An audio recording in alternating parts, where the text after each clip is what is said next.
Claro. Marco Aurélio, quais serão os desdobramentos dos atos do 11 de agosto? Eu lembro que o bolsonarismo está convocando freneticamente para o dia 7 de setembro uma mobilização nacional que pretende massiva e contundente. O arco de forças articulado pela Carta em Defesa do Estado Democrático de Direito estará pronto para disputar o bicentenário da independência com a extrema-direita?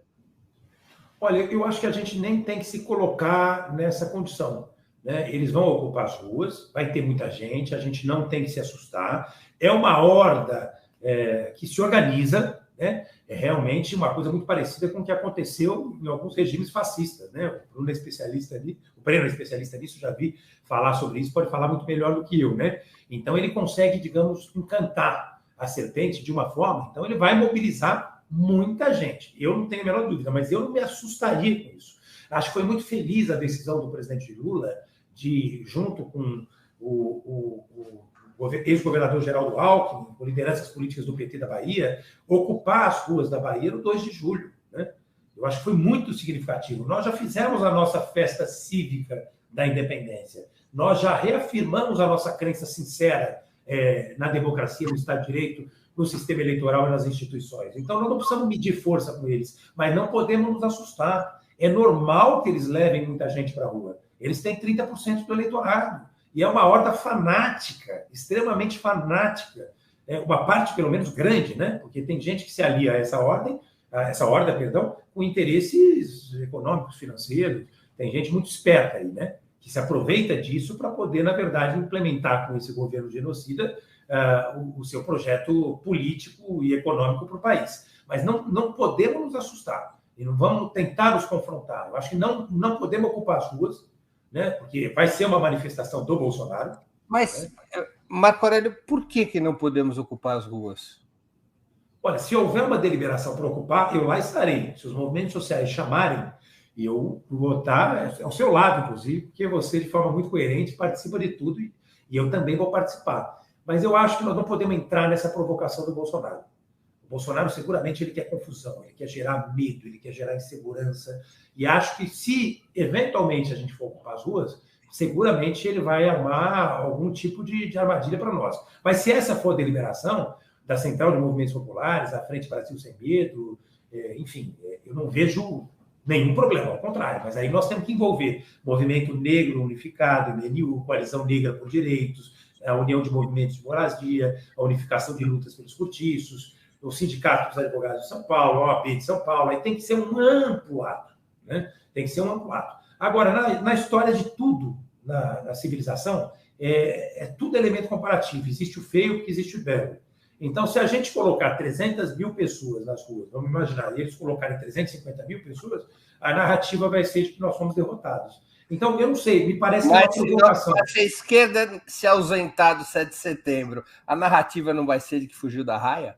Mas a esquerda se apropriou do 2 de julho, que, na minha opinião, é muito mais importante. Foi na Bahia, onde realmente... não é nacional. Não é nacional. Você tem toda a razão.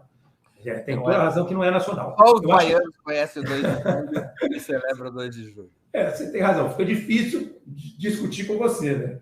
Mas, enfim, você tem razão nesse aspecto e é uma oportunidade até de rever, talvez, algumas reflexões. Eu vou aqui lembrar um episódio, já que você estava falando de história. Houve um precursor do bolsonarismo na história do Brasil, que era o integralismo. Aliás, um dos chefes do integralismo era o pai do Miguel Reale Júnior, afirmante do impeachment da Dilma, que estava ontem lá no Largo São Francisco. O pai dele era um dos grandes chefes integralistas, dos piores e mais reacionários, aliás, o velho Miguel Reale, que depois também foi pró-ditadura. O integralismo era muito forte. 1933, 32, 33, 34, liderado pelo Plínio Salgado.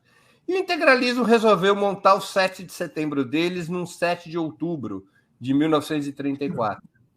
A decisão das forças de esquerda, naquela época, a força principal de esquerda era o Partido Comunista, mas não só anarquistas, trotskistas, decidiram impedir a manifestação dos integralistas na Praça da Sé. Aliás, cai em combate naquele dia um militante comunista que era estudante do Largo São Francisco, Décio Pinto de Oliveira. A esquerda unida foi para cima dos integralistas, que eram milhares, e os integralistas saíram correndo, num episódio conhecido como a Revoada dos Galinhas Verdes. Jamais os integralistas ousaram voltar a fazer uma manifestação de rua. Esse episódio não nos ensina nada sobre como combater o fascismo? Ensina muito, Breno. E é um episódio realmente inspirador. Dentro dessa perspectiva, se houver deliberação do Partido dos Trabalhadores e dos partidos progressistas que caminham conosco, e também dos segmentos sociais representados pelos movimentos, enfim, de diversas cores e com caráter nacional, se houver uma deliberação nesse sentido, eu inclusive, estarei nas ruas, né? A grande questão é que deve ter uma decisão estratégica, né? Eu não participei dessa discussão com o Povo Sem Medo, com a Frente Brasil Popular, então eu não tenho certeza o porquê que isso não foi deliberado. Mas é claro que esse episódio é inspirador. Eu digo o seguinte, viu, Breno? A gente não pode entrar em provocação. Entretanto, nós também não podemos aceitar a provocação. Nós não vamos dar início. Mas eu sou daqueles, já tive a oportunidade, ao lado do Rui Falcão, do Emílio, de tirar gente de restaurante que, enfim, né, nos ofendeu. Nós não ficamos quietos. Então, ninguém seguramente vai apanhar de graça, nenhum seguramente vai ser ofendido de graça. Nós não queremos bagunça, não vamos dar início. Mas a gente vai andar com a cabeça erguida. Quem quer confusão, de fato, são eles, mas eles vão receber respostas à altura. Então, se houver uma deliberação para a gente ocupar as ruas e mandar esse povo correr, vai ter muita gente engravatada na rua, viu? Pelo menos esse grupo progressista eu tenho Quais certeza. são as próximas atividades relacionadas à Carta em Defesa do Estado de Direito? Olha, na verdade, nós pretendemos primeiro, permanecer com esse site no ar. Nós já temos agora no presente. Qual é o endereço do site? Legal. Estado de Direito sempre. E ele, na verdade, salvo o melhor juízo, seria muito importante que todo mundo, inclusive, se engajasse nessa campanha. Nós já estamos com 1.100.000 assinaturas, aproximadamente. Acho que dá para pegar aí em tempo real. Próximo disso, 1.050.000, enfim. Nós estamos por aí. É muito importante que a gente permaneça com esse site no ar, né? O compromisso pela defesa da democracia das instituições, ele é permanente, né? E ela tem sofrido ameaça à democracia diariamente, recorrentemente. Então, nós temos que permanecer em estado de vigília, digamos assim. Então, o site vai permanecer no ar, recolhendo assinaturas. Só para que as pessoas saibam, tem critério, não tem robô trabalhando aqui, né? A gente, inclusive, não sabe fazer esse tipo de coisa e nem quer fazer. A gente ganha ou perde dentro das regras que estão claramente definidas, enfim, pela legislação pela qual todos nós lutamos, né? Mas só para vocês terem uma ideia, não tem possibilidade de ter duplicidade. Todos os nomes, se vocês quiserem consultar, é só entrar no site e consultar. A pessoa tem que entrar com o CPF, a gente confere na base de dados públicos. É um sistema muito sofisticado e as pessoas que estão aí são pessoas reais, que existem, que estão entre nós, né? Emanadas com esse mesmo sentimento, com essa mesma preocupação. A gente deve fazer, Breno, em 22 de setembro, a PUC, na verdade, comemora, não tem nada para comemorar, aliás, tem a resistência, né? Mas comemora os 45 anos de invasão. Relembra, né? Relembra, bom, me falhou para... Relembra. Ele relembra os 45 anos de invasão. Ou celebra, né? Celebra acho que também pode ser. Porque, na verdade, a PUC resistiu, né? Você sabe bem disso, era já um estudante jovem, mas muito engajado, né? E sabe que os estudantes da PUC colocaram cadeiras, enfim, na chamada Curva do Rio, para impedir que as tropas militares avançassem, né? E foi um episódio muito truculento, muito violento, mas teve resistência. Naquela época, Marco Aurélio, a gente gostava de provocação, porque, na verdade, o ato da PUC foi uma grande provocação. Eu só conto aqui para a nossa audiência, especialmente os mais jovens, o que aconteceu. A ditadura tinha proibido de se reunir o encontro, se não me engano, o Encontro Nacional dos Estudantes, que convocaria o Congresso de Reconstrução da UNE. Proibiu que isso acontecesse. E a liderança do movimento estudantil conseguiu driblar a polícia, então comandada pelo coronel Erasmo Dias, que era o secretário de Segurança aqui do estado de São Paulo. Ele imaginava que o encontro iria acontecer na PUC, quando, na verdade, ele estava acontecendo na Faculdade de Medicina da USP.